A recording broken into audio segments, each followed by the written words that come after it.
ஆண்டவராக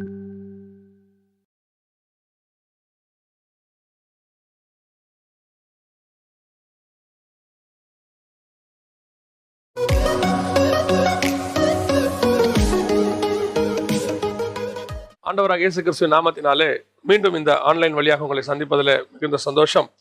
கர்த்தர் நமக்கு இந்த நாட்களை கொடுத்திருக்கிறார். நாம் இந்த வேதபாட வகுப்பினை பார்த்து கொண்டே வருகிறோம். அநேகர் இது பிரயோஜனமாக இருக்கிறது என்று சொல்லியிருக்கிறீர்கள், ஒரு சிலர் பிடிக்கவில்லை என்றும் சொல்லியிருக்கிறீர்கள். எல்லாவற்றையும் கர்த்தர் பார்த்துக்கொள்வார். நாம் இன்னைக்கு தொடர்பாட வகுப்பாக போகிறோம். இழந்து போனவைகளை மீட்கும்படி மனுஷகுமாரன் வந்தார். லூக்கா எழுதின சுவிசேஷம் 19ஆம் அதிகாரம் 10வது வசனத்தில் இதை நாம் பார்க்கிறோம். எதை ஆதாம் இழந்து போனான், எதை கர்த்தர் மீட்கும்படி வந்தார், எதெல்லாம் ஆதாம் இழந்தார் என்பதை நாம் ஒவ்வொன்றாக பார்த்தோம். நேற்றைய தினத்தில் நாம் ஆதாம் இழந்ததான தேவ சாயலை கொடுத்து பார்த்தோம். இன்னைக்கு இன்னொரு காரியத்தை ஆண்டவருக்கு ஆதாமுக்கு கொடுத்திருந்ததை, எதை ஆதாம் இழந்து போனார் அப்படிங்கிறத தான் நம்ம பார்க்க போகிறோம். ஆதியாகமத்தின் புஸ்தகம் 1ஆம் அதிகாரம் 28வது வசனத்தில் ஆண்டவர் ஆதாமை பார்த்து சொல்லுகிறார், சகலவற்றையும் நீங்கள் ஆண்டு கொள்ளுங்கள் என்று சொல்லுகிறார். சகலவற்றையும் நீங்கள் ஆண்டு கொள்ளுங்கள். ஆண்டவர் சொல்லும்பொழுது அந்த வசனத்தில் பூமியும் சமுத்திரத்தின் மச்சங்கள் எல்லாவற்றையும் நீங்கள் ஆண்டு கொள்ளுங்கள் என்று சொல்லுகிறார். இப்படி ஆண்டவர் கொடுத்த ஆளுகை மிகப்பெரிய ஆளுகை, இந்த பூமி முழுவதையும் ஆளுகை செய்யக்கூடியதான ஆளுகை. இந்த ஆளுகையை ஆதாம் இழந்து போனார். எப்படி இழந்து போனார்? பழம் சாப்பிட்டதுனால, அந்த சர்பத்துக்கு கீழ்ப்படிந்ததுனால, சர்பத்துக்கு வார்த்தைக்கு அவர் செவி சாய்த்ததுனால எல்லாவற்றையும் இழந்து போனார். யாரிடத்துல இழந்து போனார்? பிசாசின் இடத்துல இழந்து போனார். அந்த சர்பத்துக்குள்ள இருந்த பிசாசின் இடத்துல இழந்து போனார். எப்படி இழந்து போனார் என்பதை நாம் பார்க்கிறோம் என்று சொன்னால், 4ஆம் அதிகாரம் மத்தேயு எழுதின சுவிசேஷத்துல இயேசுவின் இடத்துல வந்து பேசும்பொழுது பிசாசு சொல்லுகிறது, 8ஆம் வசனம் 9ஆம் வசனம் 4ஆம் அதிகாரத்துல பிசாசு சொல்லுகிறது, இந்த பூமியின் ராஜ்யங்களும் அதன் மகிமைகளும் எனக்கு கையளிக்கப்பட்டிருக்கிறது, நான் அதை உமக்கு தருவேன் அப்படின்னு சொல்லுது. அப்படின்னா என்ன அர்த்தம்? நல்லா கவனிச்சு பாருங்க. ஆதாம் கிட்ட கொடுத்தது எப்படி பிசாசின் இடத்துல வந்தது? ஆதாமுக்கு ஆண்டவர் ஆளுகையை கொடுத்திருந்தார். அந்த ஆளுகையை முழுவதுமாக அவன் பிசாசின் இடத்துல ஒரே பழத்தில் இழந்து விட்டான். மிருகத்தினத்தில் அவன் இழந்து விட்டான். அதற்கு பிறகு சர்ப்பம், பெரிய ஆச்சரியம் என்னன்னு பார்த்தீங்கன்னு சொன்னா, ஆதியாகமத்தின் புஸ்தகத்துல 3ஆம் அதிகாரத்துல பார்க்கும்போது சர்ப்பம்னு தான் இருக்கும். ஆனால் நீங்கள் வெளிப்படுத்தின விசேஷம் 13ஆம் அதிகாரத்திலேயோ அல்லது வெளிப்படுத்தின விசேஷம் 20ஆம் அதிகாரத்திலேயோ பார்க்கும்போது வலு சர்ப்பம்னு இருக்கும். சர்ப்பம் வெளிப்படுத்தின விசேஷத்துக்கு வரும்போது வலு சர்ப்பமாக மாறிவிட்டது. எப்படி சர்ப்பம் வலு சர்ப்பமாக மாறினது அப்படிங்கிறத நீங்க பார்த்தீங்கன்னு சொன்னா, அந்த சர்ப்பத்தை பார்த்து கர்த்தர் ஒரு சாபத்தை கொடுக்கிறார். நாம் அதை உலக பிரகாரமாக தான் எடுத்துக்கிறோம். என்ன எடுத்துக்கிறோம்? ஜீவனோட நாளெல்லாம் நீ மண்ணை திம்பாய் அப்படின்னு சொல்லி. அதோட ஸ்பிரிச்சுவல் மீனிங் என்ன அப்படின்னு கேட்டீங்கன்னு சொன்னா, சர்ப்பம் ஜீவனோட நாளெல்லாம், அதோடைய கடைசி காலம் வரைக்கும், நரகத்தில் தள்ளப்படுகிற காலம் வரைக்கும் மண்ணை திம்பாய். மண்ணிலே உண்டாக்கப்பட்டதுல மிக முக்கியமானது யார் என்று சொன்னால் மனுஷன். மனுஷனைத்தான் அவன் தன்னுடைய கரத்தில் எடுத்துக்கொண்டான், அதாவது தனக்கு கீழ்ப்படிய வைத்தான். அந்த மனுஷனுடைய ஆளுகை அவன் சாப்பிட சாப்பிட சாப்பிட சர்ப்பம் வலு சர்ப்பமாய் மாறினது. கர்த்தர் கொடுத்த வல்லமை மனுஷனிடத்திலிருந்து பிசாசுக்கு போன உடனே சாதாரண சர்ப்பம் வலு சர்ப்பமாய் மாறிவிட்டது. அதான் ஆண்டவர் மண்ணை திம்பாய். ஆண்டவர் ஒவ்வொரு மனுஷனுக்கு கொடுக்கிறதான அந்த ஆளுகை, அதிகாரம், இந்த காரியங்களை எல்லாவற்றையும் கொஞ்சம் கொஞ்சமாக பிசாசு மனுஷன் கையிலிருந்து வாங்குறது. அதை வாங்கி சாதாரண அந்த மண்ணான மனுஷனை அது கொஞ்சம் கொஞ்சமாக சாப்பிட்டு கடைசியில் சர்ப்பம் வலு சர்ப்பமாய் மாறிடுச்சு. இப்போ ஆண்டவர் பார்க்கிறாரு, பூமியானது மிகவும் கொடிதாக இருந்தது, சீர்கேட்டாக இருந்தது. நோவா காலத்தில் முழுவதுமாக அதை அழித்து போட்டார் அப்படின்னு சொல்லி நம்ம பார்க்கிறோம். அழித்து போட்ட பிறகு நோவா கிட்ட கொடுக்கும் போது நல்லா கவனிச்சு பாருங்க, ஆண்டு கொள்ளுவாங்கிற வார்த்தையை அவர் சொல்லவே இல்லை. பாருங்களேன், இது எல்லாம் உனக்கு கையளிக்கப்பட்டிருக்கு, இதை உனக்கு கொடுத்துருக்கிறேன், அவ்வளவுதான். ஆண்டு கொள்ளுவாயின்னு இல்லை. ஏன்னா ஆளுகை போயிருச்சு, ஆதாமோடு கூட ஆளுகை போயிருச்சு. இந்த பூமியினுடைய ஆளுகை பிசாசு கையில போயிருச்சு. இப்போ கையளிக்கப்பட்டிருக்கு, எல்லாத்தையும் கூட ஒப்படைச்சிருக்கிறேன், பத்திரமா வச்சுக்கோ, அவ்வளவுதான். ஏன்னா ஆளுகை வேற ஒருத்தன் கையில இருக்குது. இப்ப என்ன ஆச்சு? நல்லா கவனிச்சு பாத்தீங்கன்னா, அந்த நோவாவுடைய சந்ததியில ஒருத்தன் தான் காம். காம் வழியாக பிசாசு உள்ளே நுழைகிறது. உள்ளே நுழைந்து கானானியர்கள் மிகப்பெரிய சந்ததியாய் மாறுகிறார்கள். இந்த கானானியர் சந்ததியுடைய அருவருப்புகளை குறித்து லேவியராகமத்தில் நாம் வாசிக்கிறோம். மிகப்பெரிய அளவில் மாறுகிறார்கள். கடைசியாக இந்த கானானியர்கள் மூலமாக பூமி அனைத்தையும், இந்த காமினுடைய வம்சத்தில் வந்ததுதான் எகிப்தியர்கள். நீங்க பார்க்கணும், சங்கீதத்தில் நீங்க வாசிக்க முடியும், காமின் தேசத்துல யாக்கோபு பரதேசியாய் அலைந்தார் சொல்லி. அந்த காமினுடைய வம்சத்துல தான் யாக்கோபு வந்தார், அதாவது யாக்கோபு இருந்தார் அந்த தேசத்துல. அப்போ எகிப்தியர்கள் காமினுடைய வம்சம். அப்ப நீங்க நல்லா கவனிச்சு பாத்தீங்கன்னா, உலகத்தினுடைய வல்லரசாகிய எகிப்து பிசாசினுடைய வம்சம் அந்த கானானியருடைய வம்சமாக இருந்தது. அவர்களிடத்துல தேவனுடைய ஜனங்கள் அடிமைகளாக இருந்தார்கள். காரணம், ஆளுகை கொடுக்கப்பட்டது. இப்படி பிசாசினுடைய ஆளுகை முழுவதுமாக எப்போ வர வரைக்கும், இயேசு வருகிற வரைக்கும் முழு ஆளுகையும். அதனால தான் நீங்க பாத்தீங்கன்னா நம்ம வாசிக்கிறோம் 10ஆம் அதிகாரத்தில் தானியேல் புஸ்தகத்தில் அந்த தானியேல் இடத்துல சொல்லும் போது தூதன் சொல்றான், பெர்ஷியா தேசத்து அதிபதி என்னோடு கூட எதிர்த்து நின்றான் அப்படின்னு சொல்றான். அதோட அர்த்தம் என்ன அப்படின்னு கேட்டீங்கன்னு சொன்னா, பெர்ஷியா தேசத்து அதிபதிகளுக்குள்ள பிசாசு இருக்கிறான். பிசாசு உள்ள இருந்து அந்த இடத்துல தேவ தூதன் கொண்டு வரான், ஒரு பதிலை கொண்டு வரான் தானியேலுக்கு. உடனடியாக அவன் எதிர்க்கிறான்னு இருக்கு. அப்ப தேவ தூதனை பெர்ஷியா தேசத்து அதிபதி எதிர்க்க முடியுமா அப்படின்னு கேட்டீங்கன்னு சொன்னா எதிர்க்க முடியாது. அவனுக்குள்ள இருக்கிற பிசாசு அவன் மூலமாக எதிர்ப்பை தானியேல் இடத்துல அந்த பதில் வராதபடிக்கு தடுக்கிறது. அதற்கு பிறகு அவன் என்ன சொல்லுகிறான், அதே 10ஆம் அதிகாரம் கடைசி 2 வசனங்களை வாசி பாருங்க. நான் போகிறேன், பெர்ஷியா தேச அதிபதியோடு யுத்தம் பண்ண போகிறேன். நான் போன பிறகு கிரேக்க தேசத்து அதிபதி வருவான், அடுத்த ஒருத்தன் வருவான், அதுக்குள்ளேயும் பிசாசு இருக்குங்கிறான். அதான் அலெக்சாண்டருக்குள்ள ஆன்டியாகஸ் போர் எபிஃபனஸ், அவருடைய தளபதிகள்ல அவருடைய வம்சத்துல வந்த ஒருத்தன், அதுல அவனுக்குள்ள பிசாசு இருந்தான். நம்ம பார்க்கிறோம், வேதத்துல ஹிஸ்டரியில பார்க்கிறோம். அப்போ ஒவ்வொரு ஆளுகைகளுக்கு பின்னாடியும், ஏன்னா அதிகாரம் யார் கையில போயிருச்சு, பிசாசு கையில போயிருச்சு. பிசாசு ஒவ்வொரு ஆளுகைக்குள்ளேயும் பிசாசு இருக்கும். அதனாலதான் நம்ம சொல்லும் போது ஒரு சிலர் கோச்சிக்கிறாங்க. என்ன கோச்சிக்கிறாங்க, ஜெகன் ஏன் அரசியலை சாடுறாருன்னா, அரசியலை சாடல, நல்லா புரிஞ்சு கொள்ளுங்க, மிக அப்படி உங்களுடைய வசனத்துல உங்களை வச்சுக்கொள்ளுங்க. பரலோக ராஜ்யம் வேறு, பூமிக்குரிய ராஜ்யம் வேறு. பரலோக ராஜ்யத்திற்கு ராஜாவாக தேவன் இருக்கிறார், பூமிக்கு ராஜாவாக பிசாசு இருக்கிறான். அந்த பிரபஞ்சத்தின் அதிபதி அவன். அப்போ பிசாசின் கையில் தான் ராஜ்யபாரம் இருக்கிறது. இந்த ராஜ்யபாரத்தை இயேசு வந்து ஜெயித்தார். இதை பத்தி நான் உங்களுக்கு பின்னாடி சொல்றேன். அப்ப அந்த ஆளுகை பிசாசின் கையிலிருந்து, ஆதாம் கையிலிருந்து பிசாசு கைக்கு போய்விட்டது.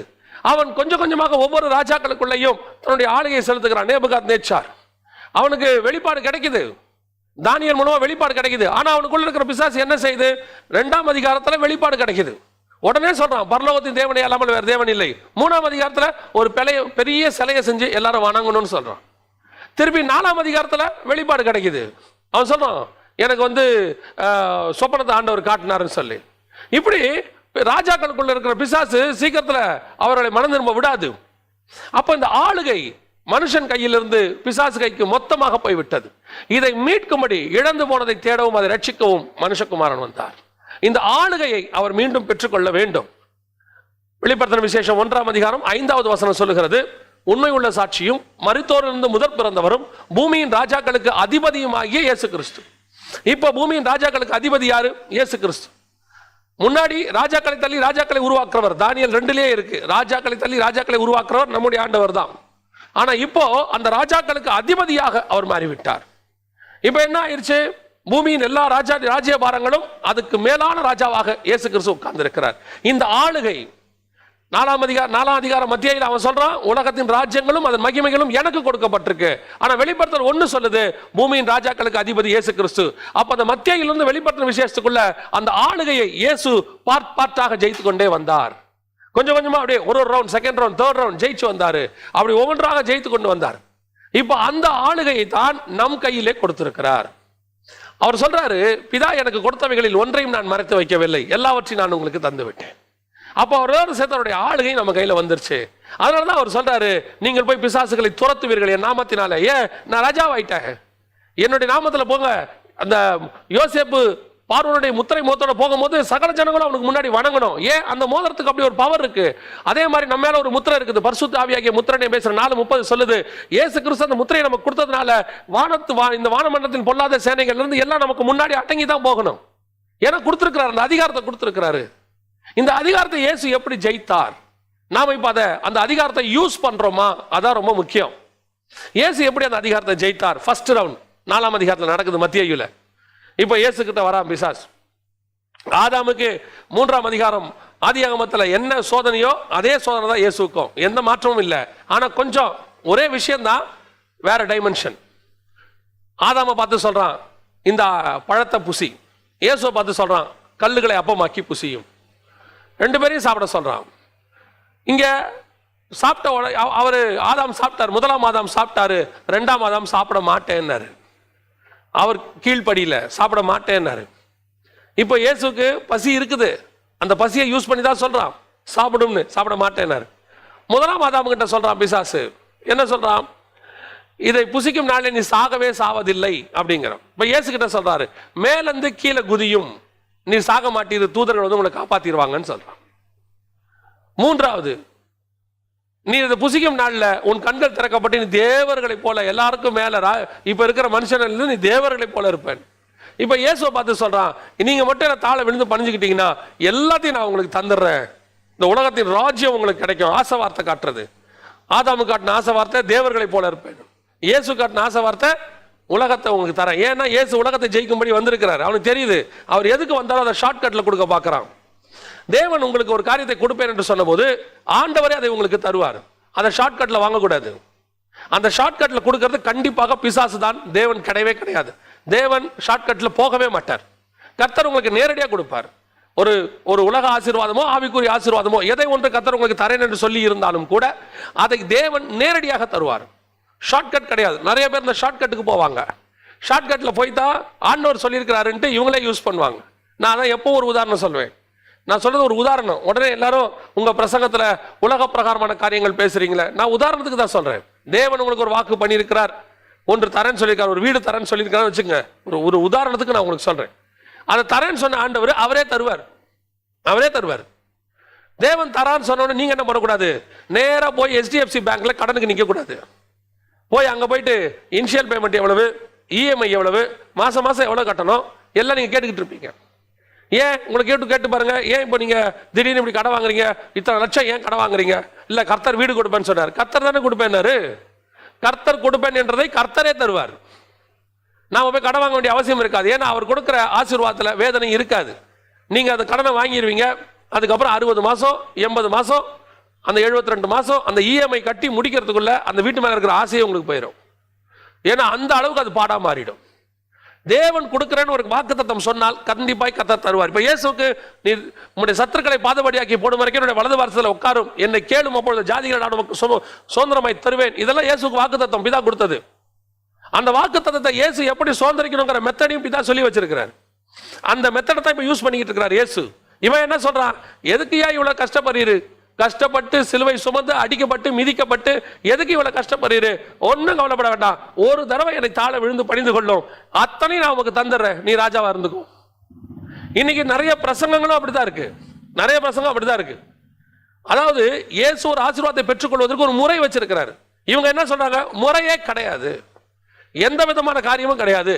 இயேசு தரேன்னா தருவாரு, தரேன்னா தருவாரு. அதுக்கு ஒரு ஆண்டவர் அதுக்கு ஒரு பிரமாணத்தை வச்சிருக்கிறார், எல்லாத்துக்கும் வச்சிருக்கிறார். அது நியாய பிரமாணத்துக்கு முன்னாடியும் இருக்கு, கிருபையின் பிரமாணத்திலும் இருக்கு. ஆதாம்ல இருந்து ஆபிரகாம் வரைக்கும் என்ன பிரமாணம் பார்த்தீங்கன்னா மனசாட்சி பிரமாணம், நியாய பிரமாணம் வரல. அப்பவே அதுக்கு ஒரு பிரமாணம் வச்சிருக்கிறாரு. இப்போ ஆபிரகாம் பார்த்து சொல்றாரு, நீ போ, உன் தகப்பன் வீட்டையும் உன் இனத்தையும் விட்டு, உன் தேசத்தையும் உன் இனத்தையும் உன் தகப்பன் வீட்டையும் விட்டு போ, அப்பொழுது நான் உன்னை பெரிய ஜாதியாக்கி நான் உன்னை ஆசீர்வதித்து உன்னை பெரிய ஜாதி ஆக்குவேன். அப்ப ஆசீர்வதித்து உன்னை பெரிய ஜாதி ஆக்கணும்னா முதல்ல நான் சொல்றதுக்கு நீ கீழ்ப்படியணும், நான் சொல்றதை நீ செய்யணும். எல்லாத்துலயும் இருக்கும், அத்தனை காரியத்திலும் அப்படி இருக்கும். எந்த ஒரு இடத்துலயும் ஆண்டவர் சும்மா நேரடியா கொடுத்துருக்க மாட்டார். நாம செய்ய வேண்டியது நாம செய்யணும். அந்த முறையை கர்த்தர் ஏற்படுத்தி வச்சிருக்கிறார். இப்ப இயேசுக்கும் அதே முறை தான். எப்படி ஜெயிக்கணும், பிசாசுக்கு அவன் வார்த்தைக்கு கீழ்ப்படியக்கூடாது, ஆசை வார்த்தைக்கு கீழ்ப்படியக்கூடாது. அந்த இடத்துல வந்துட்டு அவன் சொல்றதை நீங்க செய்யக்கூடாது. இப்போ முதல் ரவுண்டு பிசாசு அவரை விட்டு சில காலம் விலகி போனான். தேவ தூதர்கள் அவருக்கு வந்து பணிவிடை செய்தார்கள். ஃபர்ஸ்ட் ரவுண்ட்ல இயேசு ஜெயிச்சிட்டார்.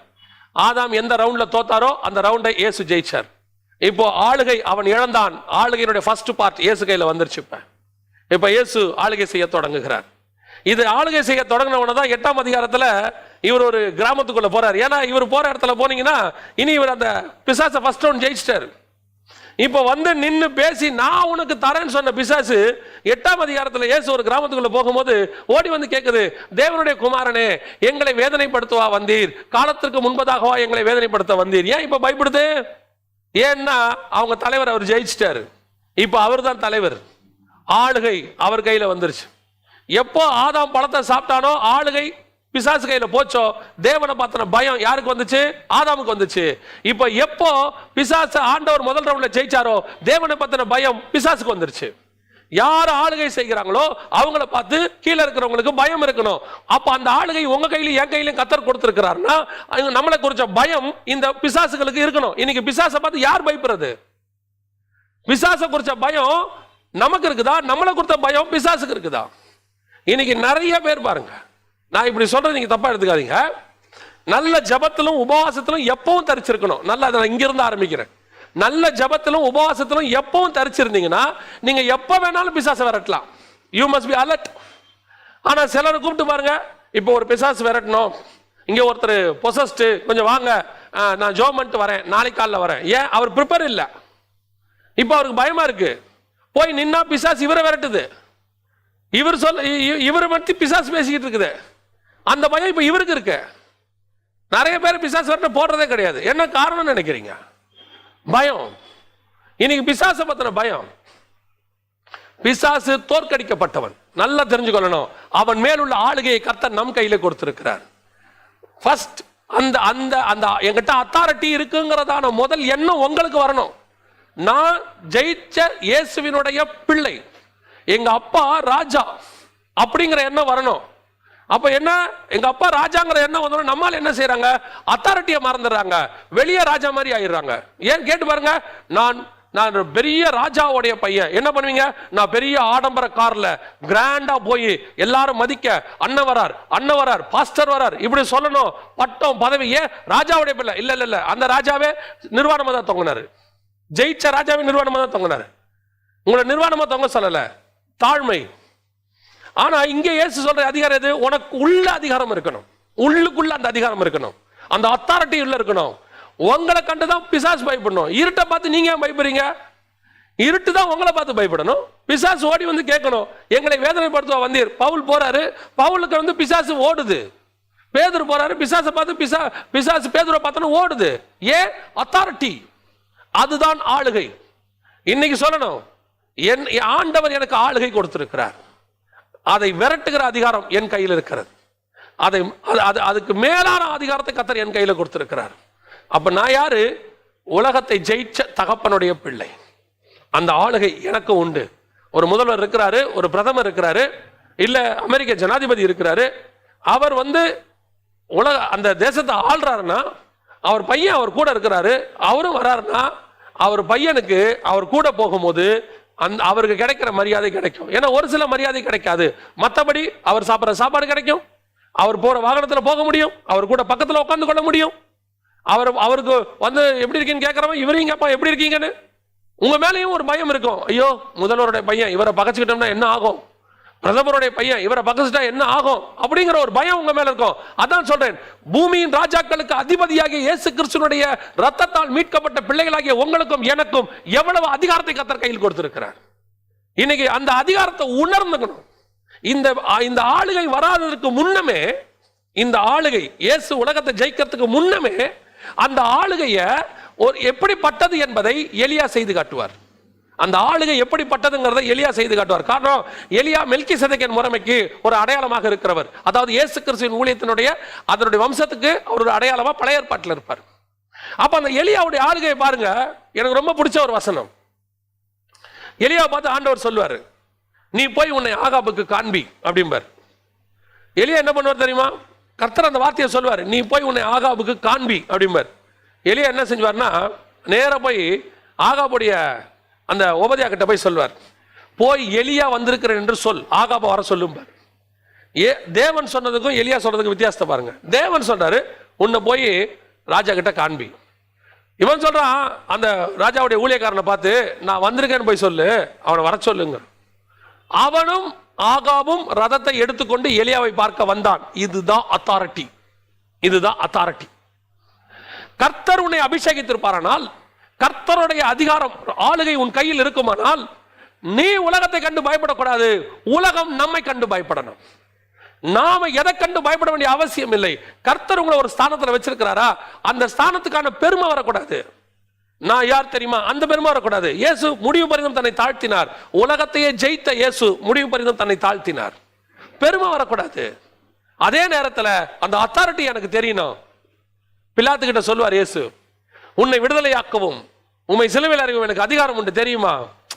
சும்மா இருப்பா நீ அப்படின்னா அதோட அர்த்தம் அதான், நீ சும்மா இருப்பா, பரலோகத்துல தானே, நீ எல்லாம் ஒன்றும் என்ன பண்ணவே முடியாதுப்பான்னு அர்த்தம். அவருக்கு அந்த அத்தாரிட்டி தெரியுது, நீ எல்லாம் என்ன எதுவுமே செய்ய முடியாதுப்பா. இது நமக்கு தெரியணும். நாம இன்னைக்கு ஏன் நான் இப்படி சொன்ன உடனே நிறைய பேருக்கு வச்சுக்கிறாங்க, இவர் வந்துட்டு அரசியல்வாதி கிட்ட போய் ஊழியக்காரன் நிக்கிறத ஏன் குற்றப்படுத்துறாரு? இல்லைங்க, நம்ம அப்படிப்பட்ட ஆள் இல்லைன்னு தான் சொல்ல வரேன். நம்ம அப்படிப்பட்ட ஆள் இல்ல. நம்ம கிட்ட வந்துதான் அவங்க நிக்கணும். எங்களுக்கு ஜெபம் பண்ணுங்க, எங்களுக்கு வியாதியா இருக்கு ஜெபம் பண்ணுங்க. இன்னைக்கு என்ன செய்யணும்? ஒவ்வொருத்தரையா போய் கேட்கறாங்க, மருந்து இருக்கா, மருந்து இருக்கா, மருந்து இருக்கா. நியாயமா நாம கரெக்டா இருந்திருந்தோம்னா, நாம அந்த அத்தாரிட்டியோட கூட இருந்திருந்தோம்னா, இயேசு சொல்றாரு, என்னுடைய காயங்களால் நீங்கள் குணமாகிறீர்கள். இதுல நம்முடைய வீக்னஸை புரிஞ்சுக்கணும். சபைனா நம்மள சொல்றேன், உடனே எல்லாரும் சர்ச் நினைச்சுக்கிறாங்க. நம்மள சொல்றேன், நம்ம பலகீனத்தை பாருங்க. இப்ப இந்த மருந்து இந்தியா கிட்ட எல்லாம் கேக்குது, அந்த மருந்து சரியா வேலை செய்யணும்னு ஒருத்தர் சொல்றாங்க, வேலை செய்யலன்னு ஒரு நாடு சொல்லுது. இந்த மருந்து கிடைக்குமான்னு சொல்லி ஒவ்வொருத்தரும் சொல்றாங்க, நாங்க மருந்து ரெடி பண்றோம்ன்றாங்க. என்ன நடந்திருக்கணும் தெரியுங்களா? நம்ம கிட்ட வந்து கேட்டிருக்கணும், இயேசுவின் நாமத்துல சுகம் கிடைக்குதாமே, இங்க இவ்வளவு பேர் பாதிக்கப்படுறாங்க, எங்களுக்காக வந்து ஜெபம் பண்ணுங்கன்னு ஒவ்வொரு டிஸ்ட்ரிக்ட்ல இருக்கிற ஒவ்வொரு ஊழியக்காரனை அரசாங்கம் வந்து கேட்டு நின்று இருக்கணும். ஏன் எலியாவை வந்து ஆகாபு கேட்கிறான், மழையை அடைச்சு போட்டிய, எல்லாத்துக்கும் காரணம் நீ தானே, நீ சொன்னா தானே மழை பிறக்கும், உன்ன கோவா கேட்கிறான். சரி போ மழையை வர வைக்கிறோம் போன்றான். நேச்சர், உலக அந்த தேசத்தில் வரக்கூடிய ஒரு டிசாஸ்டர், அதை சரி பண்ணக்கூடியது ஊழியக்காரன் கையில் இருந்திருக்கிறது. இன்னைக்கு நம்ம கையில் அது இல்லை பாருங்க. ஏன்? அந்த அத்தாரிட்டி என்ன நமக்கு தெரியாம போயிருச்சு. அந்த அத்தாரிட்டியை நம்ம இன்னைக்கு கையில் எடுக்காம போயிட்டோம். நாட் ஓன்லி ஊழியக்காரங்க, உடனே ஊழியக்காரங்க நினைக்காதீங்க, விசுவாசிகள் கையில் இருக்கு. விசுவாசிக்கிறவர்களால் நடக்கிற அடையாளங்கள் ஆவன. வியாதியஸ்தர் மேல் கரங்களை வைப்பீர்கள், அவருடைய காயங்களால் நாம் குணமாகும், பிசாசுகளை துரத்துவீர்கள். இந்த அதிகாரம் உங்ககிட்ட இருக்குதா? ஒவ்வொரு விசுவாசி இந்த அத்தாரிட்டியோட இருந்திருந்தா உன் பக்கத்து வீட்டில் கொரோனா வைரஸே வந்திருக்காது பாருங்களேன். வந்தவங்க அப்படியே நேரம் உங்க வீட்டுக்கு வாசல் வந்து, ஐயோ நாங்க இப்படி சாகரமே, எங்களை காப்பாத்துங்களேன்னு கேட்டிருப்பாங்க. இயேசுவின் நாமத்தினால வல்லமை புறப்பட்டு போயிருக்கோம். இன்னைக்கு சபை அதை செய்யவில்லை. நாம அங்கதான் மிஸ்டேக் ஆயிட்டோம். நம்மளுடைய அதிகாரத்தை நாம இன்னும் கையில எடுக்காம இருக்கிறோம். இந்த அதிகாரத்துக்காக ஜெபம் பண்ணணும். எப்படி ஒரு கோல்டன் ஆப்பர்ச்சுனிட்டி பாருங்களேன். crores and crores மக்கள் பாதிக்கப்பட்டிருக்காங்க. லட்சக்கணக்கான ஜனங்க நம்ம கண்ணுக்கு முன்னாடி சாகுறாங்க.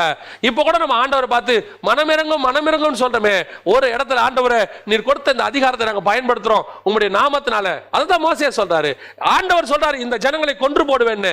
இவர் சொல்றாரு நீங்க கொண்டு போட்டா உங்க நாமத்துக்கு பிரச்சனை வந்துடும் ஆண்டவரே, நீங்க கூட்டு வந்து சாவடிச்சீங்கன்னு சொன்னீங்க, நீங்க அதெல்லாம் செய்யக்கூடாதுன்னு சொல்லி ஆண்டவர் மனம் இறங்கினார். நினிவேக்கு ஆண்டவர் மனம் இறங்கினார். இவ்வளவு பெரிய ஆக்கினையில கர்த்தர் மனம் இறங்கி இருப்பார். எப்போ? நாம அவரை கேட்டு இந்த அத்தாரிட்டியை கையில் எடுத்துக்கணும். இயேசு உலகத்தை ஜெயித்தார். நாம் உலகத்தை ஜெயிக்கிறவர்களாய் காணப்பட வேண்டும். அந்த அத்தாரிட்டியை நம்ம கையில் ஆண்டவர் கொடுத்திருக்கிறாரு. இன்னையில இருந்து ஒரு முடிவெடுங்க. இந்த அத்தாரிட்டி வந்துருச்சுன்னு உடனே பெருமை வந்துடக்கூடாது. நான் இந்த இடத்துல இன்னொரு வசனத்தை நான் குறிப்பிட விரும்புறேன். நம்ம ஆண்டவருடைய குவாலிட்டியை பாருங்க. யோவான் எழுதின சுவிசேஷம் 13ஆம் அதிகாரம் 3வது வசனம். யோவான் எழுதின சுவிசேஷம் 13ஆம் அதிகாரம் 3வது வசனத்துல வேதம் சொல்லுது, தம்முடைய கையில் பிதா எல்லாவற்றையும் ஒப்பு கொடுத்தார் என்பதையும். நல்ல கவனிங்க. இப்போ பிதா இயேசு கையில எல்லாத்தையும் ஒப்பு கொடுத்துட்டார். பிதா வந்து மொத்த அதிகாரத்தையும் இயேசு கையில கொடுத்துட்டார். ஒப்பு கொடுத்தார் என்பதையும், தான் தேவனிடத்திலிருந்து வந்ததையும் தேவனிடத்துக்கு போகிறதையும் இயேசு அறிந்து போஜனத்தை விட்டு எழுந்து, 4வது வசனம், போஜனத்தை விட்டு எழுந்து வஸ்திரத்தை கழற்றி வைத்து ஒரு சீலையை எடுத்து அறையிலே கட்டி கொண்டு, 5வது வசனம், பின்பு பாத்திரத்தில் தண்ணீர் வார்த்து சீஷருடைய கால்களை கழுவவும் தாம் கட்டி கொண்டிருந்த சீலையினால் துடைக்கவும் தொடங்கினார். இந்த அத்தாரிட்டி எதுக்கு? அதை தான் சொல்ல வரேன். இயேசு கிட்ட இப்ப மொத்த அத்தாரிட்டியும் கொடுத்துட்டார் பிதா. இயேசு கையில மொத்த அத்தாரிட்டி வந்துருச்சு பாருங்களேன். இப்போ அந்த அத்தாரிட்டி வந்த உடனே இயேசு என்ன பண்ணிருக்கணும்? முதல்ல நம்மள என்ன பண்ணுவோம்? இப்ப அத்தாரிட்டி கொடுத்தும் அந்த அத்தாரிட்டியை அறகுறையா யூஸ் பண்ற ஆட்கள் ஆடுற ஆட்டமே தாங்க மாட்டேங்குது. கொஞ்சம் இப்ப ஆண்டவர் அத்தாரிட்டி கொடுத்துருக்கிறாரு, அதை தெரிஞ்சுக்கிட்டு ஒரு ஊழியக்காரன் அல்லது ஒரு விசுவாசிக்கு கர்த்தர் அந்தந்த ஸ்டேட்டஸ்ல ஒரு அத்தாரிட்டி கொடுத்துருக்கிறார். அந்த அத்தாரிட்டியை கையில வச்சுக்கிட்டு நம்ம கிடைச்சிச்சுன்னா, ஒரு உதாரணம் சொல்றேன், ஒரு வரம் கிடைச்சிருச்சுன்னு வச்சுங்க, ஆனா வரம் கூட விடுங்க, ஒரு பாடுற கிஃப்ட் கிடைச்சிருச்சுன்னு வச்சுங்க, அந்த டேலண்ட், அது கிஃப்டோட டேலண்ட், ஒரு பாடுற டேலண்ட் கிடைச்சிட்டா என்ன பெருமை. அதை வச்சுக்கிட்டு நான் யார் தெரியுமா, என்ன மாதிரி மாற முடியுமா, என்கிட்ட வந்து நீ பேசுறவளை வச்சுக்காத. இன்னைக்கு நிறைய பேர் சொல்றாங்க ஒரு சின்ன டேலண்ட். எனக்கு ரொம்ப ஆச்சரியங்க, இயேசு கிறிஸ்து கிட்ட மொத்தத்தையும் பிதா கொடுத்துட்டாரா, மொத்தம். இப்ப யோசிச்சு பாருங்க, அந்த குரூப்ல ஒருத்தன் உட்காந்துருக்கான், அவரை காட்டி கொடுக்க போறார். இயேசு கிறிஸ்துவ காட்டி கொடுக்குறோம், அந்த குரூப்ல இருக்கிறான், அது இயேசுவுக்கும் தெரியும். இப்போ பிதா மொத்த அதிகாரத்தை இயேசு கிட்ட கொடுத்திருக்கிறார். வசனம் சொல்லுது பாருங்க, தம் கையில் பிதா எல்லாவற்றையும் ஒப்பு கொடுத்தார் என்பதையும். அப்ப இந்த அதிகாரம் வந்த உடனே இயேசு என்ன பண்ணிருக்கணும்? அப்படிங்கிறதுக்குள்ள யூதாச அப்படியே அக்கினியில பஸ்பம் ஆக்கியிருக்கணும். நம்மள அந்த அதான் செய்வோம். சீஷர்கள் அதான் செய்வாங்க. அவங்க சொல்றாங்க, இயேசுக்கு விரோதமா ஒரு கூட்டம் பேசின உடனே அக்கினி இறக்கி அவர்களை அழித்து போடுங்கிறான். நம்முடைய மனநிலை அது. அப்ப என் கையில் இருக்கிற அதிகாரம் எதுக்கு? அடுத்தவனை அழிப்பதற்கு அல்ல. அதிகாரம் வரும்போது தாழ்மை வரணும். இயேசு தன்னிடத்தில் பிதா ஒப்பு கொடுத்தார் என்பதை அறிந்த உடனே சீலையை கட்டி கொண்டு கால்களை கழுவ தொடங்கினார். ஏன்? அதிகாரம் வந்தோம். நம்ம என்ன பண்றோம்? அதிகாரம் வந்து மேல உட்காந்துட்டு எங்கிட்டே பேசுறியா? நான் யார் தெரியும்ல, இன்னார் நான் யார் தெரியும்ல, இதுக்கு தலைவர், அதுக்கு செக்ரட்டரி, இந்த பிஷப்பு, அதுல நான் அப்படி இருக்கேன். நான் யாரையும் குறை சொல்லல. கர்த்தர் உங்க கையிலையும் என் கையிலையும் ஒரு போஸ்டிங்கையோ அல்லது ஒரு பதவியையோ அல்லது ஒரு அதிகாரத்தையோ அல்லது ஊழியத்தில் மேன்மையான ஒரு இடத்தையோ கொடுத்திருப்பது எதற்காக தெரியுமா? அடுத்தவர்களுக்கு ஊழியம் பண்ணுவதற்கு, அடுத்தவர்களை அதிகாரம் பண்ணுவதற்கு அல்ல. இன்னைக்கு அத்தாரிட்டின்னு பேர்ல அடுத்தவனை மிரட்டிக்கிட்டு என்ன பேசினா கர்த்தர் உன்னை கொண்டு போடுவார் சொல்றாங்க. என் மேல எனக்கு ஒரு வார்த்தை சொன்னா கர்த்தர் நொறுக்கி போடுவார். பேசினா பேசிட்டு போட்டோன்னு போயிட்டே இருக்க வேண்டியதுதான்.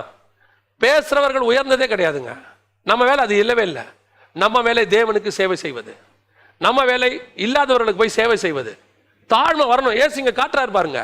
அப்படியே முழுவதுமா கால்களை கழுவ தொடங்கினார், முழு அத்தாரிட்டியை வச்சுக்கிட்டு. அடுத்து இந்த அத்தாரிட்டியோட கெத்சமனேக்கு போறாரு. இந்த அத்தாரிட்டியோட கெத்சமனேக்கு போன உடனே அங்க வந்து அவரை பிடிக்க வராங்க. வந்து இவர்கிட்ட இவரே போய் வாலண்டியரா கேட்கிறாரு. ஏன்னா ரொம்ப நேரமா கெத்சமனேல அலையிறானுங்க போல, அந்த இருட்டில் அலையிறாங்க அவங்க இயேசுவை காணாம. அப்ப இவரே போய் கேட்கிறாரு, யாரை தேடுகிறீர்கள்? அப்போ ஒருத்தர் சொல்றாரு, நசரேயனாகிய இயேசுவை தேடுகிறேன். இயேசு நான் தான் என்றவுடன், அந்த இடத்துல நீங்க வாசிச்சு பாருங்க, நான் தான் என்றவுடன் அவன் பின்னிட்டு விழுந்தான் இருக்கும். இவர் நான் தாங்கிறதுக்கும் அவன் பின்னிட்டு விழுறதுக்கும் என்னங்க சம்பந்தம்? இவர் நான் தான் சொன்னது ஏன் அவர் பின்னிட்டு விழுந்தாரு? நல்ல கவனிங்க. நான் தான் அப்படிங்கறதோட அர்த்தம் என்னன்னா ஐ ஆம். அவர் கேட்கிறாரு, who is that Nazarene Jesus of Nazareth அப்படின உடனே அவர் ஐ ஆம் அப்படிங்கிறார். இந்த ஐ ஆம் எது தெரியுங்களா? 3ஆம் அதிகாரத்துல யாத்திராகமத்துல மோசே கேட்கிறாரு, உம்முடைய நாமத்தை என்னவென்று சொல்வார்கள்? இருக்கிறவராகவே இருக்கிறேன்னு போய் சொல்லு. ஐ ஆம் த ஹூ ஐ ஆம். அந்த பவர் 4000 வருஷமா இருக்கிற ஒரு தேவன், 400 வருஷமா இஸ்ரவேலுக்கு ஆபிரகாமும் ஈசாக்கோடும் யாக்கோபுடும் இருக்கிறதான ஒரு தேவன். ஐ ஆம். அந்த அத்தாரிட்டி, அந்த பவர் இயேசுக்குள்ள இருந்து வெளிப்படுகிறது. அந்த பவர் வெளிப்பட்ட உடனே அவன் பின்னிட்டு விழுகிறான். அப்படின்னா என்ன அர்த்தம்? அந்த இயேசுக்குள்ள இருந்து இயற்கையாகவே அந்த அத்தாரிட்டி வெளியே வருது. இப்ப இயேசு பார்க்கிறாரு, இந்த அத்தாரிட்டியோட இருந்தா அவன் என்ன பிடிக்க முடியாது. நான் ஏன் அத்தாரிட்டியை முழுக்க யூஸ் பண்ணனா ரட்சிப்பின் நிறைவேறுதல் நடக்காது. அதனால வேற வழியே இல்லை, என்னை குறைச்சிக்கிட்ட தான் முடியும்ட்டு அவர் போய் சொல்றாரு, நான் தான் என்று தன்னை ஒப்பு கொடுத்தார். அதோட அர்த்தம் என்ன? இயேசுவை அவருக்கு இருக்கிற அதிகாரத்தில் அத்தாரிட்டியில யாரும் பிடிக்கவே முடியாது. அவரா ஒப்பு கொடுத்தாதான் உண்டு. இந்த சேம் அத்தாரிட்டியை கர்த்தர் நம்ம கையில் கொடுத்திருக்கிறார். ஏன்? பிதா எனக்கு கொடுத்தவைகளில் ஒன்றை நான் உங்களுக்கு மறைத்து வைக்கவில்லை. அந்த அதிகாரத்தை, ஆளுகையை கர்த்தர் இப்ப நம்ம கையில கொடுத்திருக்கிறாரு. இப்ப நம்ம என்ன பண்றோம்? இந்த ஆளுகைய ஐ ஆம் இருக்கு. ஐ ஆம் who I am. You know who I am? நான் யார் தெரியுமா? ஆண்டவர் உன்னை ஆபீஸ்ல ஒரு போஸ்டிங்ல உங்களை உட்கார வச்சிருக்கிறாருன்னா அந்த போஸ்டிங்ல உட்கார வச்சு அந்த போஸ்டிங்கோட அத்தாரிட்டியையும் அந்த போஸ்டிங்கோட மகத்துவத்தையும் அந்த போஸ்டிங் என்ன அதிகாரம் இருக்குன்னு காட்டுறதுக்காக இல்ல, அந்த போஸ்டிங்ல உட்கார்ந்து தேவ சாயலை வெளிப்படுத்துவதற்கு. அங்க உட்கார்ந்து நீ கிறிஸ்துவ காட்டணும் பாருங்க. அந்த இடத்துல இருந்து நீ தேவனை வெளிப்படுத்தணும். இன்னைக்கு உலகம் என்ன சொல்லி கொடுக்குது? உனக்கு ஒரு போஸ்டிங் இருக்குப்பா, அந்த போஸ்டிங்கை வெளியே காட்டு, அப்பதான் ஜனங்களுக்கு உன் மேல ஒரு மரியாதை வரும். இல்லைங்க இல்ல. அந்த போஸ்டிங் எதுக்கு கொடுத்துருக்காரு தெரியுமா? அந்த போஸ்டிங்ல உட்கார்ந்து அவ்வளோ பெரிய போஸ்டிங்ல இருக்க மனுஷன் எவ்வளவு தாழ்மையா இருக்கிறாரு. இதுதான் உலகம் பார்க்கணும். சர்வ வல்லமையுள்ள தேவன். அதான் வசனம் சொல்லுது, பிலிப்பியர்கள் எழுதின நிருபம் 2ஆம் அதிகாரம் 6 முதல் 11 வசனத்தை நீங்க வாசித்து பாருங்களேன். இந்த சம்பவத்தை அங்க பவுல் எழுதுவாரு, இதே சம்பவத்தை அங்க எழுதுவாரு.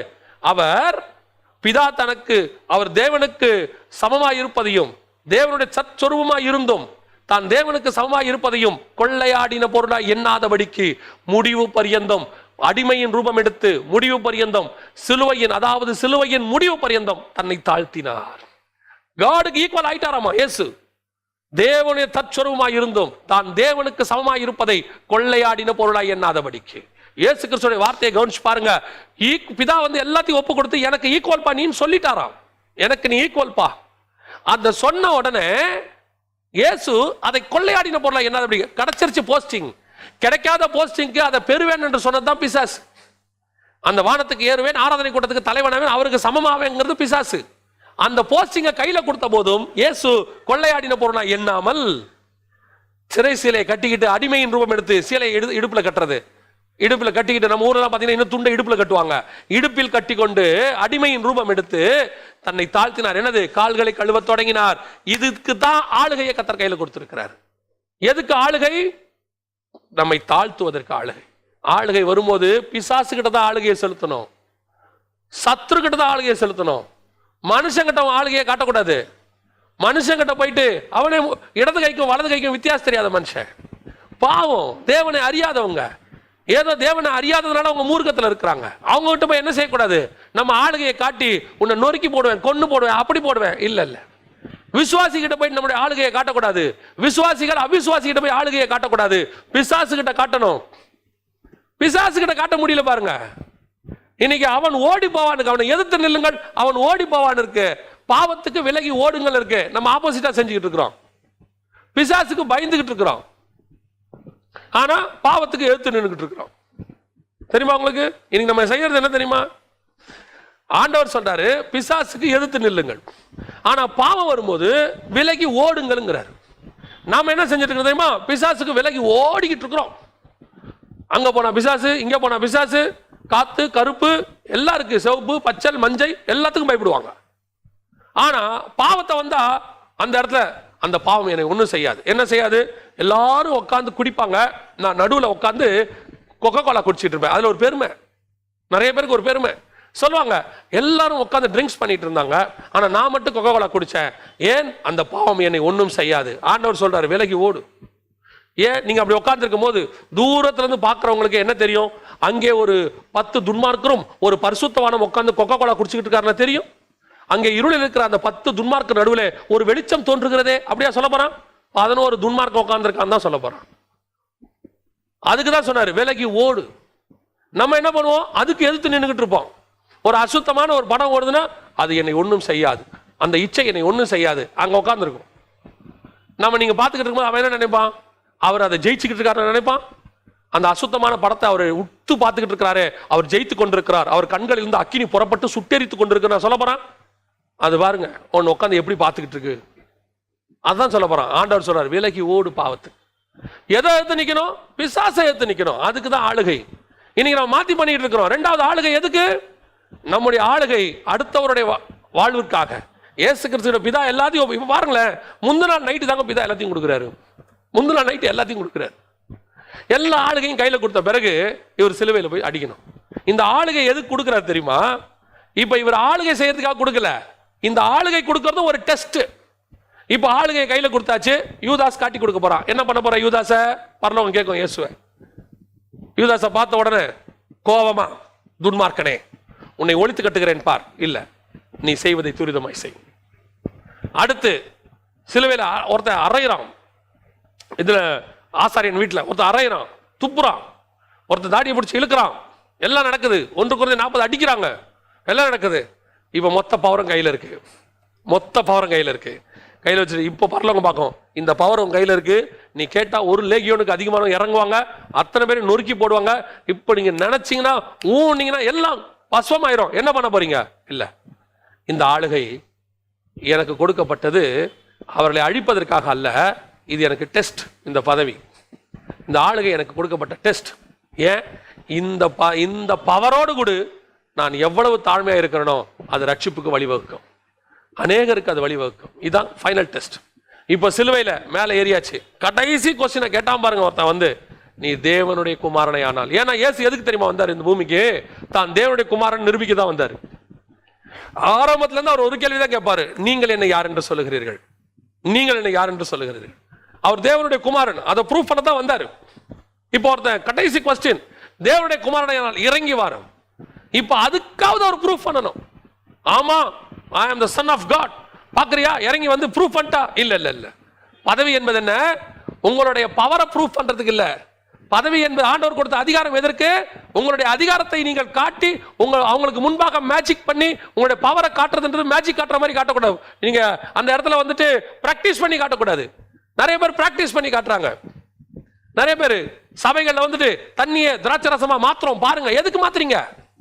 இயேசு மாத்தினது எதுக்கு தெரியுமா? அங்கே தண்ணீர் திராட்சரசமாய் குறைந்தது, அதற்கு பின்னால் ஒரு ஆவிக்குரிய சத்தியம் இருந்தது, அதனால கர்த்தர் மாத்தினாரு.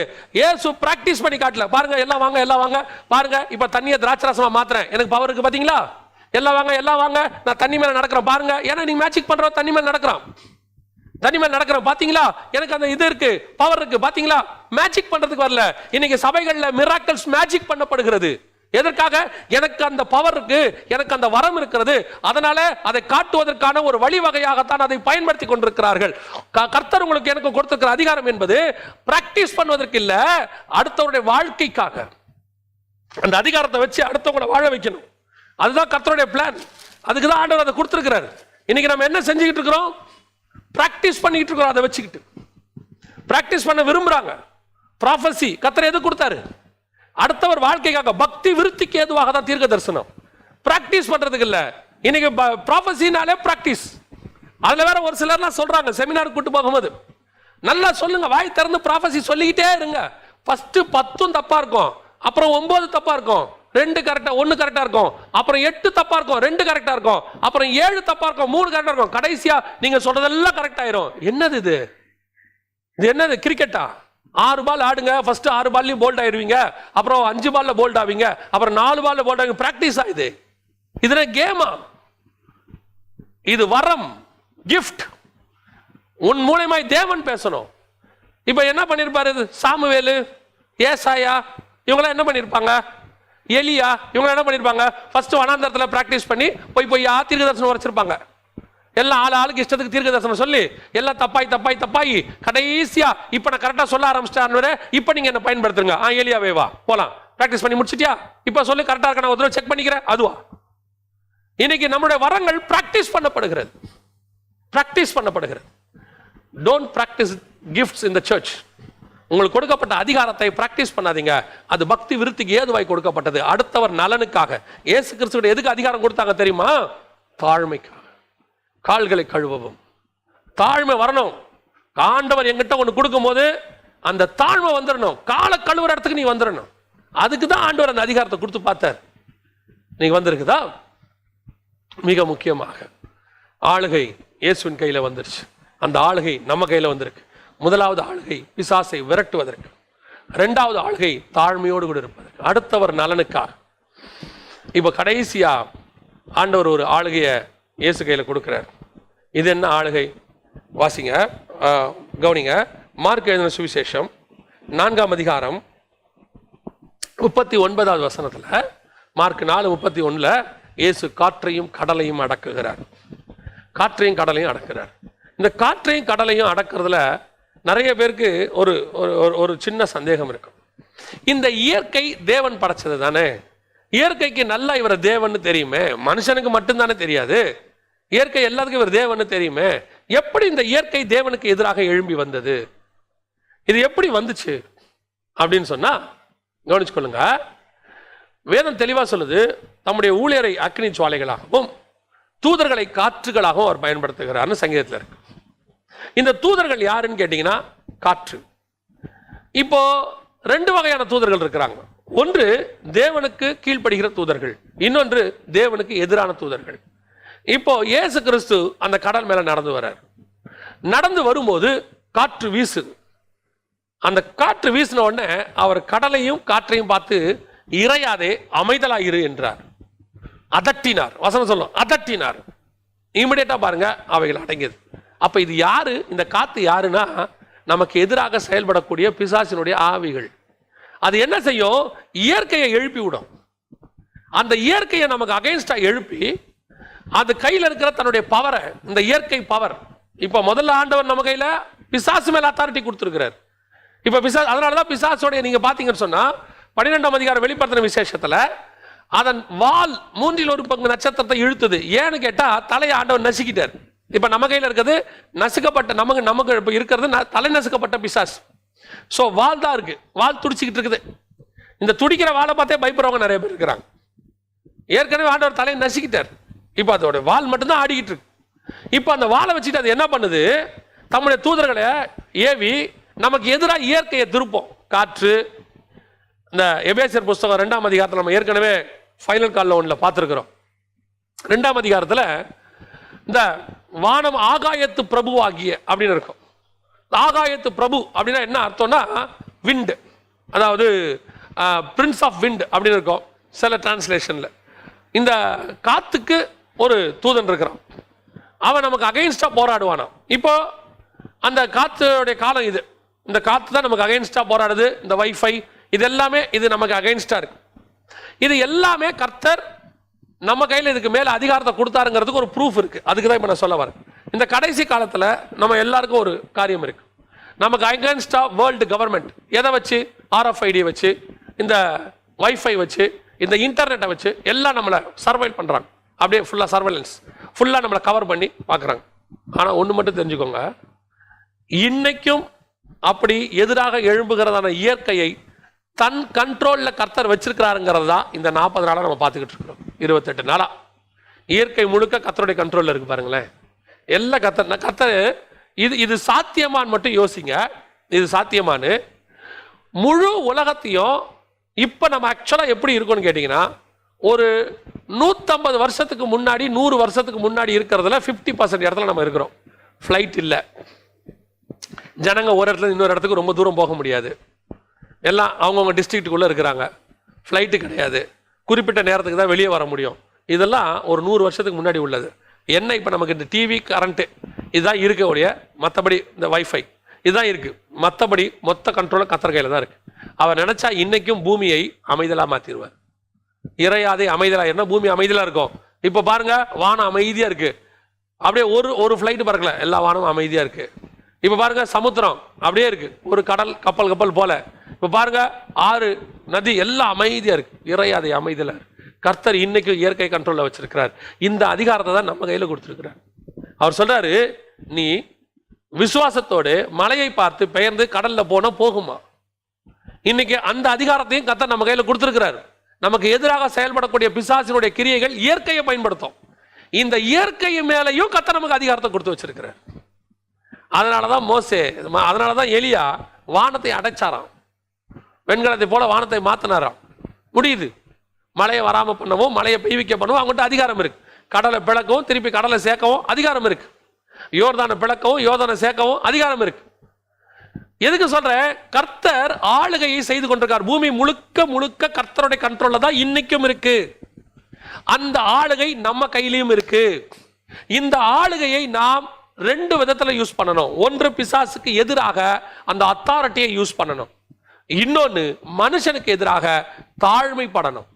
இது எப்படிப்பட்ட ஒரு விஷயம் பாருங்க. பிசாசுக்கு எதிரி கிட்ட தான் அதை யூஸ் பண்ணணும், மனுஷங்கிட்ட அந்த அத்தாரிட்டியை யூஸ் பண்ணக்கூடாது. இப்ப நம்ம ஆப்போசிட்டா செஞ்சுக்கிட்டு இருக்கிறோம்.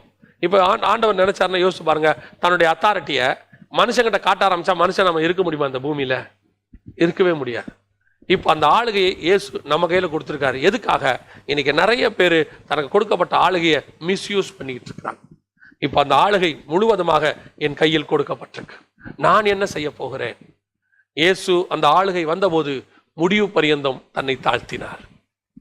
சிலை எடுத்துக்கொண்டு அதை சீஷருடைய கால்களை கழுவத் தொடங்கினார். எனக்கு எதிராக பேசும்போது, எனக்கு எதிராக துப்பும் போது, எனக்கு எதிராக குட்டும் போது, என்னை சிலுவையில் அறையும் போது, என்னை நிர்வாணப்படுத்தின போது அவர் அமைதியாக இருந்தார். இத்தனைக்கும் உலகத்தினுடைய சகல ஆளுகையும் அவர் கையில் இருக்கு. இன்னைக்கு நமக்கு வீட்டில் ஒரு கணவனுங்கிற அத்தாரிட்டி வந்துருச்சுன்னா அந்த அத்தாரிட்டி எதுக்கு? அந்த குடும்ப நலனுக்காக. அதான் எப்பவும் சொல்லுவேன், வேதம் சொல்லுது, மனைவியினுடைய சரீரத்திற்கு அவன் அதிகாரின்னு இருக்கு. அதிகாரம் வேற, சர்வாதிகாரம் வேற. இப்ப கர்த்தர் அதிகாரத்தை கொடுத்திருக்கிறார் கணவனுக்கு. ஃபேமிலியில எந்த அதிகாரத்தை கொடுத்திருக்கிறார் தெரியுமா? மனைவியை நடத்துவதற்கான அதிகாரம். இப்ப நம்ம ஒரு முதலமைச்சருக்கோ எல்லாருக்கும் எலெக்ஷன்ல அதிகாரத்தை கொடுத்திருக்கிறோம். எதுக்காக? நம்மை பாதுகாப்பதற்காக தான் அந்த அதிகாரம், நம் நலனுக்காக அந்த அதிகாரம், நம்மளுடைய சேஃப்டிக்காக அந்த அதிகாரம். இப்ப அந்த அதிகாரத்தை அவங்க இஷ்டப்படி நம்ம நலனுக்கு எதிராக பயன்படுத்தினா அதுக்கு பேர் தான் சர்வாதிகாரம். அப்ப ஆண்டவர் கணவனுக்கு அதிகாரம் கொடுத்திருக்கிறார் மனைவியின் சரீரத்தின் மேல, குடும்பத்தில். எதுக்காக? அந்த குடும்பத்தை நடத்துவதற்கு, மனைவியை காப்பாற்றுவதற்கு, பிள்ளைகளை காப்பாற்றுவதற்கு தான் அந்த அதிகாரம். அப்ப கணவன், நான் யார் தெரியுமா? இந்த குடும்ப தலைவன் சொல்லி தான் இஷ்டப்படி குடும்பத்தை சின்னாபின்னப்படுத்தி மனைவியை அடித்து தன் இஷ்டப்படி அவன் நாசப்படுத்துவானால் அது சர்வாதிகாரம். அதிகார துஷ்பிரயோகம். இதைத்தான், இந்த டிஃபரன்ஸை தான் நான் சொல்ல வரேன். எனக்கு ஆண்டவர் கொடுத்திருக்கிறது அடுத்தவங்க நன்மைக்காய் செய்வதற்கான அதிகாரம். அந்த ஆளுகை எதற்கு? அவர்களை நன்மையாய் நடத்துவதற்கு. இப்ப இயேசு கிட்ட அந்த மொத்த ஆளுகையும் வந்துச்சு. அந்த ஆளுகை எதற்கு? பிதாவே இவர்களை மன்னியும். நம்ம கிட்ட அதிகாரம் வந்த உடனே ஆடக்கூடாது, அதிகாரம் வந்த உடனே பெருமை வரக்கூடாது, அதிகாரம் வந்த உடனே கோபம் வரக்கூடாது. ஏன்னா அதிகாரம் வந்தா தானா கோபம் வரும், ஒரு ஒரு அகம்பாவம் வரும், தலை கனம் வரும். என்கிட்ட எவ்வளவு அத்தாரிட்டி இருக்கு, என்ன பார்த்தா நான் இந்த கமிட்டிக்கே தலைவர், நான் இந்த இடத்துக்கு ஏரியா தலைவர், என்ன பார்த்து நான் பிஷப்பு, என்ன பார்த்து நான் பாஸ்டர், என்ன பார்த்து நான் எவ்வளவு பெரிய எவாஞ்சலிஸ்ட், என்ன பார்த்து இன்னைக்கு எல்லாருக்கும் இருக்கு. கொஞ்சம் ஒரு 5000 பேர் கூட்டத்துக்கு வந்துட்டாங்கன்னா உடனே தலைக்கு மேல கனம், பெருமை. அப்படியே ஒரு ஆபீஸ்ல ஒரு பெரிய போஸ்டிங் கிடைச்சா உடனே கீழே இருக்கிறவனெல்லாம் அப்படியே எறும்பு மாதிரி பார்க்கறது. கவனிச்சுக்கொள்ளுங்க. கர்த்தர் கொடுத்திருக்கிற அத்தாரிட்டி எதற்கு தெரியுமா? பிதா தண்டத்தில் எல்லாவற்றையும் ஒப்பு கொடுத்தார் என்பதை அறிந்து அவர் கால்களை கழுவ தொடங்கினார். அந்த அத்தாரிட்டி அடுத்தவர் நலனுக்காக. அத்தாரிட்டி வரும்போது தாழ்மை வரணும். அதுதான் கர்த்தர் கொடுத்திருக்கிறார். நம்முடைய அத்தாரிட்டியை, அதிகாரத்தை, ஆளுகையை பிசாசு மேலையும் இயற்கை மேலையும் தான் செலுத்தணும். மனுஷன் மேல அன்பு செலுத்தணும். இதுக்கு தான் கர்த்தர் அத்தாரிட்டியை கொடுத்திருக்கிறார். நாம ஜெபம் பண்ண போகிறோம். சர்வ வல்லமையுள்ள எங்கள் ஆண்டவரே, இந்த அருமையான நேரத்திற்காக உமக்கு ஸ்தோத்திரம். ஆண்டவரே, சபையை ஒரு அதிகாரத்தோடு கூட வைத்திருக்கிறீர் பூமியில. எதற்காக? மக்களை வாழ வைக்கவும் பிசாசுக்கு எதிராக போராடவும் வச்சிருக்கிறீங்க. பிசாசுகளை துரத்தவும் மக்களை ஆசீர்வதிக்கவும் தான் சபை. பிசாசை ஜெயிக்கவும் மக்களை காப்பாற்றுவதற்காக தான் எங்களை சபையாக நீர் வைத்திருக்கிறீர். இது எங்களை நீங்க வச்சது, பூமியில வச்சதுக்கான அந்த திட்டத்தை நீர் இன்னைக்கு வெளிப்படுத்துகிறீர் தகப்பனே. ஒரு சபை, ஒரு ஊழியன், ஒரு விசுவாசி இந்த பூமியில இருப்பதற்கு அதுதான் காரணம். அந்த அத்தாரிட்டி எங்க கையில கொடுத்ததுக்கு அதுதான் காரணம். ஒரு ஜனங்களுக்கு தீமை வரும்போது, ஒரு வைரஸ் வரும்போது, ஒரு வியாதி வரும்போது, பலகீனம் வரும்போது, இந்த அத்தாரிட்டியை பயன்படுத்தி ஜனங்களை காப்பாற்றுவதற்காக தான் திருச்சபை. அதே நேரத்தில் ஜனங்களுக்கு விரோதமாக பிசாசுகள் எழும்பி கிரியை செய்யும் போது அந்த பிசாசுகளை நிர்மூலம் பண்ணவும் அவைகளை விரட்டவும் தான் சபை. ஆண்டவரே, இதை நாங்க மாத்தி யூஸ் பண்ணிட்டு இருக்கிறோம். ஜனங்க மேல அத்தாரிட்டியை செலுத்திக்கிட்டு இருக்கிறோம், ஜனங்களை விரட்டிக்கிட்டு இருக்கோம், ஜனங்களை மிரட்டிக்கிட்டு இருக்கோம், ஜனங்க கிட்ட எங்க பவரை காட்டிக்கிட்டு இருக்கிறோம். ஆனா பிசாசுக்கு முன்பாக நடுங்கிக்கிட்டு இருக்கோம். எங்களை மாத்துங்க ஆண்டவரே, எங்களை மாத்துங்க. இன்னையிலிருந்து எங்க அத்தாரிட்டி பிசாசுக்கு மேல இருக்கட்டும், எங்க அன்பு ஜனங்க மேல இருக்கட்டும். சபை ஜனங்களிடத்தில் அன்பை காட்டவும் பிசாசினிடத்தில் அதிகாரத்தை காட்டவும் நீர் வைத்தபடினாலும் உமக்கு ஸ்தோத்திரம். உங்களுடைய பரலோகத்தினுடைய பிளானை நீர் எங்களுக்கு வெளிப்படுத்தி கொடுத்த தயவுக்காய் ஸ்தோத்திரம். உங்களுடைய மகிமை மூடிக்கொள்ளட்டும். ஆசீர்வதி. உமக்கு சித்தமானால் தொடர்ந்து நாங்கள் சந்திக்க கிருபை பாராட்டும். எங்கள் ஆண்டவர் இயேசுவின் நாமத்தில் பிதாவே, ஆமென். எப்பொழுதும் போல அந்த ஜப குறிப்புகளுக்காக ஜெபம் பண்ணுங்க.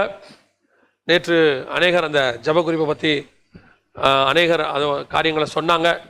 குறிப்பாக அந்த பிள்ளைகளுக்காக ஜெபம் பண்ணுங்க.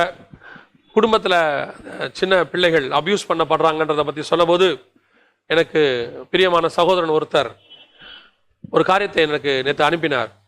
இந்த அபியூஸ் பண்ணப்படுகிற காரியங்கள் வெறும் சரீர அளவில் மாத்திரமல்ல, சிந்தனை அளவிலும் இருக்கு. பெற்றோரும் வீட்டில் அடைஞ்சே இருக்கிறாங்க, பிள்ளைகளும் வீட்டிலேயே அடைஞ்சிருக்கிறாங்க. ஸோ இவங்களும் அவங்க கோபத்தை அவங்க மேலே தான் காட்டுறாங்க. பிள்ளைகள் என்ன செய்யறது தெரியாமல் இருக்கிறாங்க. பிள்ளைகள் அடைஞ்சிருக்கிறதுனா அவங்க கொஞ்சம் துருத்துரும் தான் இருப்பாங்க. இவங்க அவங்ககிட்ட பெரம்ப கையாளுறோன்னு சொல்லி அவங்கள கையாண்டு பிள்ளைகளை ரொம்ப சரீர அளவில் மாத்திரமல்ல சிந்தனையிலையும் பாதிப்பு உள்ளாகிறாங்க. சிந்தனை சிதைவு ஏற்படுது. அதனால அதுக்காகவும் ஜெபம் பண்ண சொல்லுங்க. நாங்கள் உண்மை இன்னொரு ஜப குறிப்பும் சொன்னாங்க கமெண்ட்ஸில். ஸ்ரீலங்காக்காக ஜெபம் பண்ண சொன்னாங்க. அங்கே இராணுவத்தை இறக்கி இருக்கிறாங்க, அங்கே பரவுது, அதிகமாக பரவுதுன்னு சொல்லி. ஸோ உங்கள் ஜப குறிப்புகளில் ஸ்ரீலங்காவையும் சேர்த்துக்கொள்ளுங்க. ஸ்ரீலங்காவும் ஜெபம் பண்ணுங்க, முழு உலகத்துக்கும் ஜெபம் பண்ணுங்க. இந்த மாதிரி பாதிப்புகள் வரும்போது அந்த குறிப்பிட்ட நாடுக்கு கொஞ்சம் அதிகமாக ஜெபம் பண்ணுங்க. கர்த்தர் நம்மை ஆசீர்வதிப்பாராக. ஆமென்.